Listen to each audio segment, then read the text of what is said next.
personal space is not an option around goats. Hey y'all, welcome back to Mulberry Branch Farm. My name is Ashley, and today in Indiana it is a scorcher. It is in the high 80s, but with humidity and everything else going on, it feels like it is in the high 90s. 96, 97. It's hot. So what are we gonna do today? We're gonna spend a portion of our day in the hot barn shaving goats. And we're shaving goats because we have a show in about 2 weeks. We're shaving goats. Specifically, I'm going to shave my 2 bucks. I'm going to shave Love Bug and I'm going to shave Flu. These 2 guys are going to be coming with us to our next show. And hopefully, now that I know how to back up all of my footage and to save it, you guys will actually be able to see this video. But I'm going to pull them into my nice hot room in here where we do a lot of our maintenance here on the farm. We do a lot of milking here on the milk stands behind me. And then over here, this is considered our maintenance stand where we've got access to a lot of extension cords. I keep all of my medications that are safe to keep outside in temperatures like it is today, along with a lot of my shaving and birthing equipment. So I'm actually going to bring my 2 boys up here one at a time, and we're going to shave them. They've already been shaved once this year. Now, there are a lot of reasons why it's a good idea to shave your buck, especially your breeding buck. Number 1, they get super stinky this time of year. Breeding season for Nigerian Dwarf never ends because they can breed year round. But it's especially around this time of year, even though it's super hot, they are super keen on the changing of the daylight hours. So the days are getting shorter. I know, it's sad. I can't believe it either. But because the days are getting shorter, they're responding to it. And I've noticed they're putting on a lot of cologne. They're really setting themselves up to impress the ladies. But you know, a judge might not really appreciate that very much. So I'm going to go ahead and shave them. I really probably should give them a bath. But I will wait to give them a bath when we're closer to show, when I do a cleanup clip. Because even though I'm going to be shaving a majority of their fur off of them today, it's weird after you shave an animal and you brush them down and they've had some time in the field. And when there are different lighting situations, you can kind of see where you may have missed a track or 2 or 3 or a whole patch, like right here on their stomach, or because it's happened. I'm speaking from experience. But number 2, it's around this time of year. We're getting ready to go into fall, and that means lice. Lice always like to get on your goats around the spring and the fall time, and I've already caught a couple of does and a couple of kids with lice. So I will go ahead and shave a lot of my animals this time of year, and because it's about almost the last time of year that we can. So right now it is August. It's the first weekend in August. I'm not sure what the day is. It all blends. But this is almost getting to the last point in the year where you can safely shave your goats, especially if you're in an area like mine in the Midwest where it does get cold. Summers are hot, winters are cold, and they move and switch quickly. There's really not a whole lot of finessing between the seasons here. So this is probably the last time I'll get to shave my animals. But we're approaching that time of year too with one of your appraisals where it's beneficial. You almost treat that like a show. You get your animals conditioned and all fixed up for an appraiser to come look at them. So number 1 is stinky stink. Number 2 is lice. And number 3, it's about the last point in the year.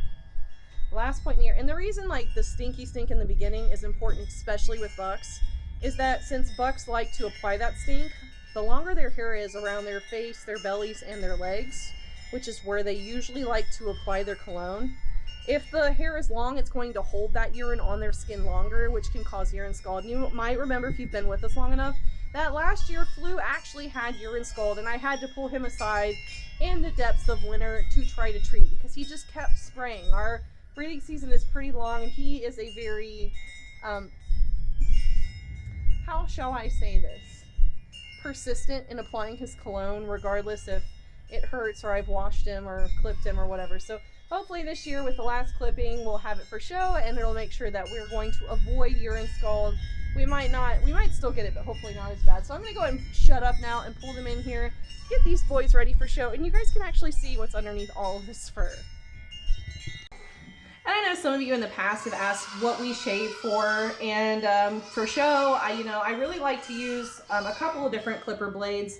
I know everybody has kind of like their own thing, and I really do need to take better care of my blades, and I need to change them out. But what I really like to use most of the time right now for my bucks, because this is going to give me a closer clip than my other clipper, but this is a Wall Show Pro. and the blade size is a 30, 15, and 10.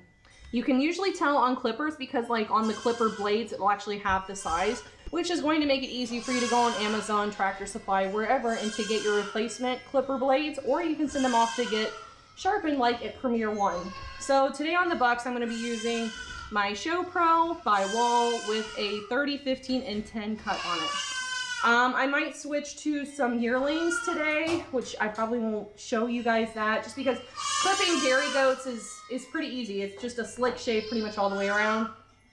But I also use Andy's, and it's a T84 on the clipper there. It's a 2.4 millimeter shave. It's the Ultra Edge edition, but I do use Andy's. And what is this? Is this one? Super speed? Yeah, Super 2 speed. So that's what I'm going to be using today to clip. And I've also got my all-in-one blade care by Andy's, which is a lubricant, a cleaner, and a coolant for your blade.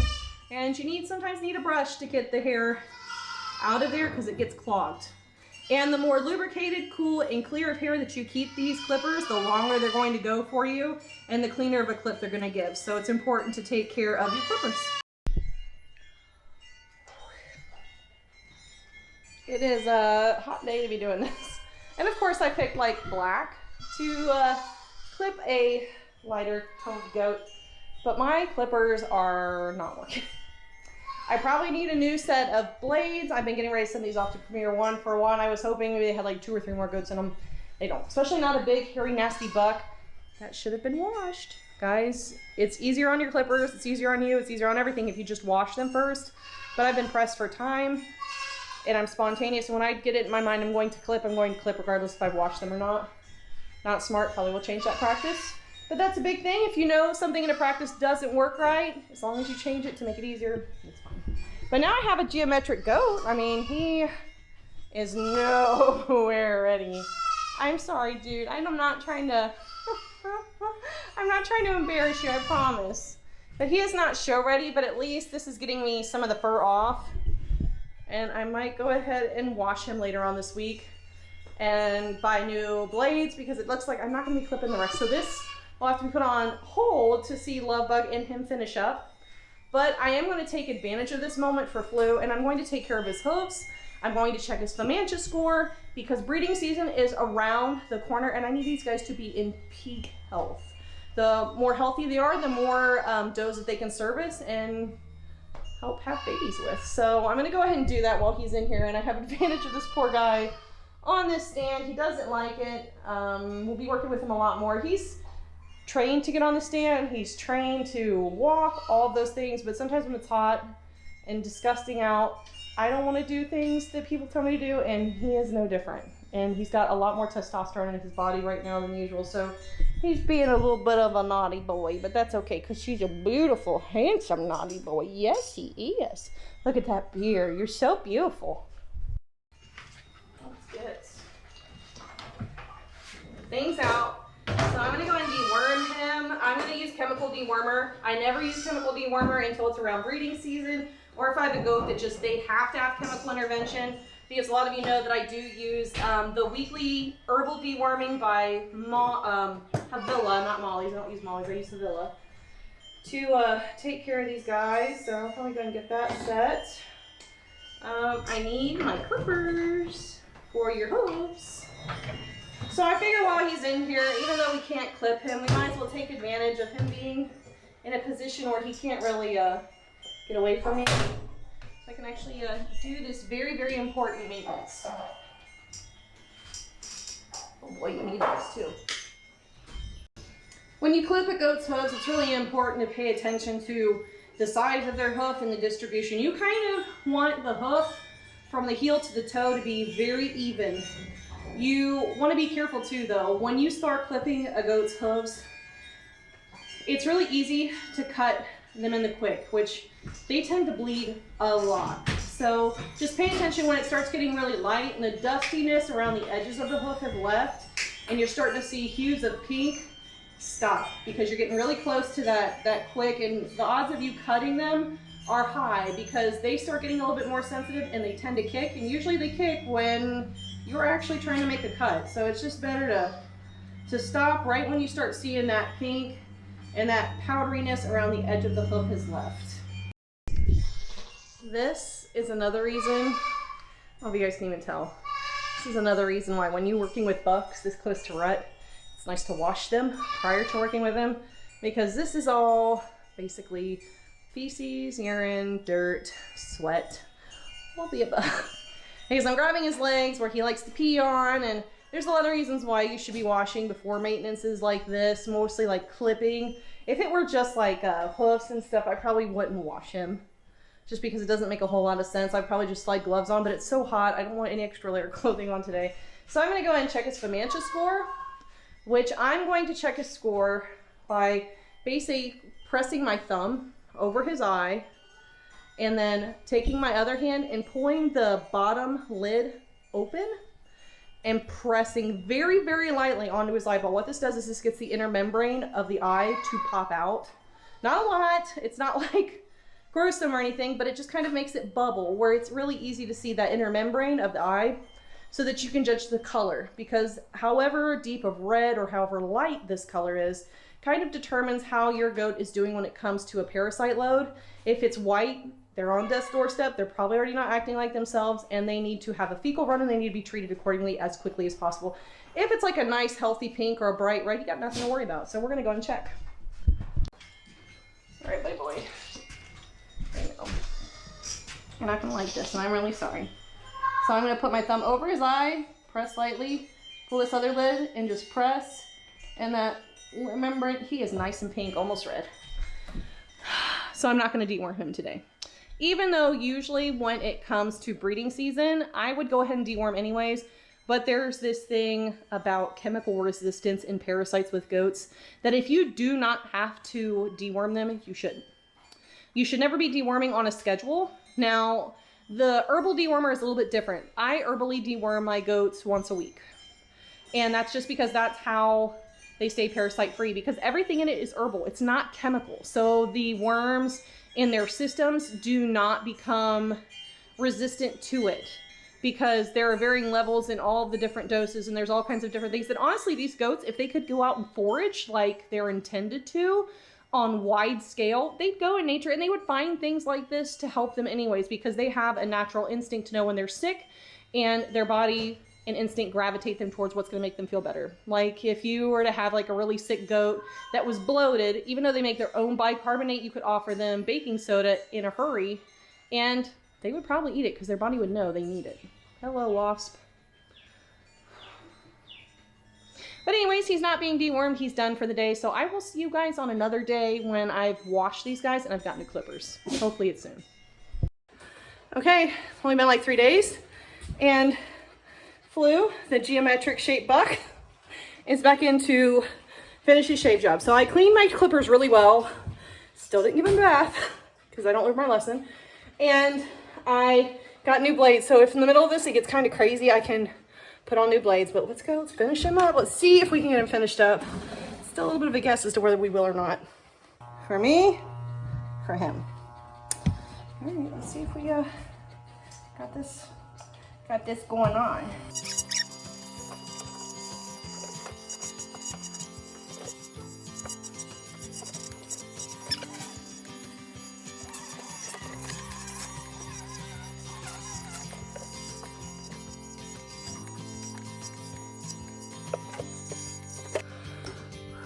So I cut off a little bit there because I was having some trouble with my clippers, and every time it feels like I put on new blades to my clippers, it takes a little bit of finagling just to kind of get used to it.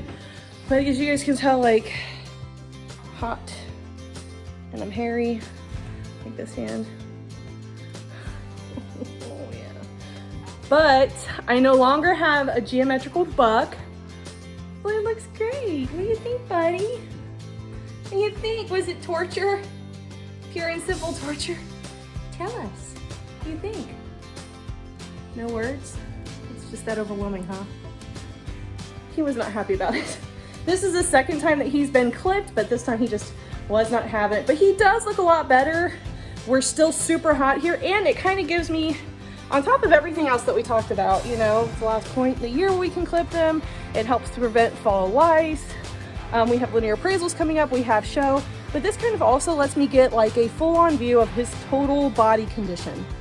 So you guys have seen our bucks before. They get super hairy. It's just all the hormones, causes them to grow lots of hair. The ladies like it, holds lots of ear and makes them smell good. But when I get all of that fur off of them, I can actually do a total body scoring and see if my bucks are in peak breeding condition. So right now he looks really good. His body condition is really, really good.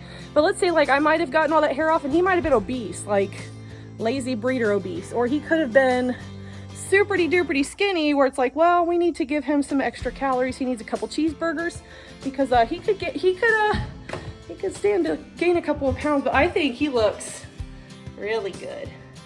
He looks really good, don't you, Flu? This is gonna make you look beautiful for shows, and I promise the ladies are gonna like it. Oh yes, they are going to like it a whole lot, I promise. Thanks for being nice.